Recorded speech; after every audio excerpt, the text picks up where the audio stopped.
Good afternoon. Our resolve, our commitment, and our determination to protect Ontario has been absolute and constant. Ontarians have trusted our government, led by Premier Ford, to keep them safe, and we take the trust reposed in us to heart every day, in the decisions we make and the leadership we show. The progress since we came to office in June of 2018 is real and without modern-day precedent, but it does not mean our work is finished.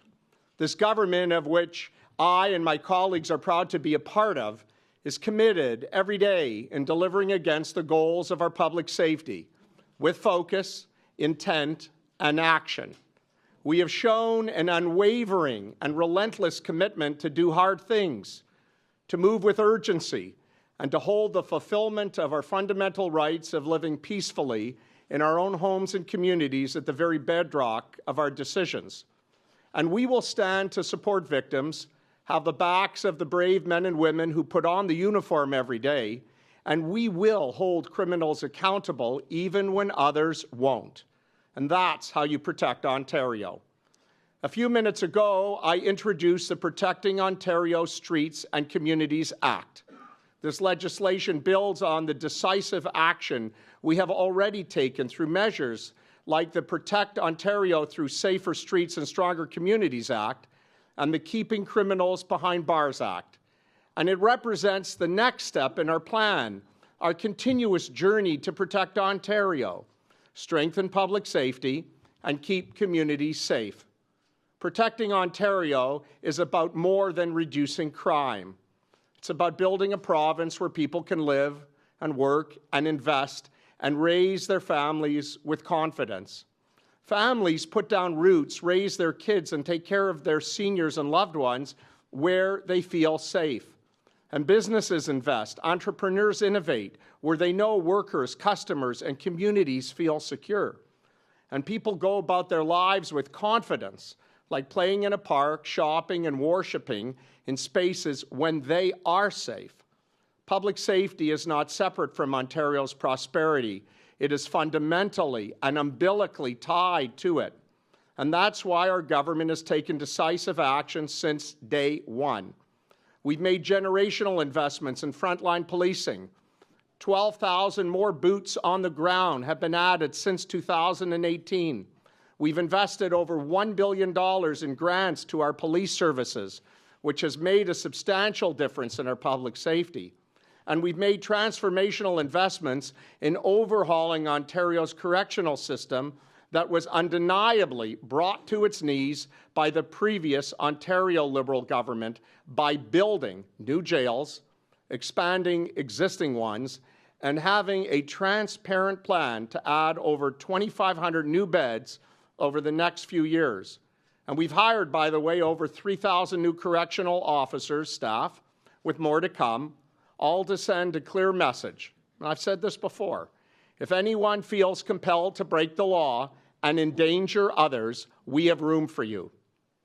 Alongside these investments, we've advanced bold legislation year after year in the spring and in the fall to strengthen enforcement, protect victims, and hold offenders accountable. And today's legislation builds on that work. I'm proud to be joined by my colleagues who have public safety measures included in this legislation because at the end of the day, public safety touches every part of government, and we are taking a coordinated, all-of-government approach to keeping Ontario safe.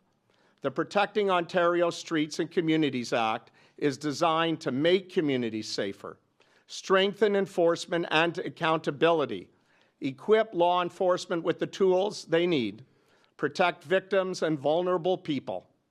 Our legislation would target predatory towing operators who prey on drivers in distress, positioning themselves near collision sites, aggressively soliciting tows, and making what is already a dangerous and stressful situation even worse.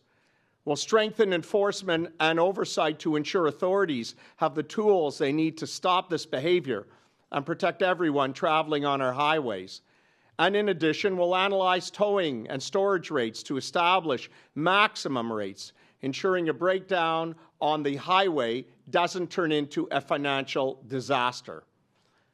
As I've announced earlier this month, we're empowering special constables to stop dangerous drug use on public transit and the dangerous behavior that often follows.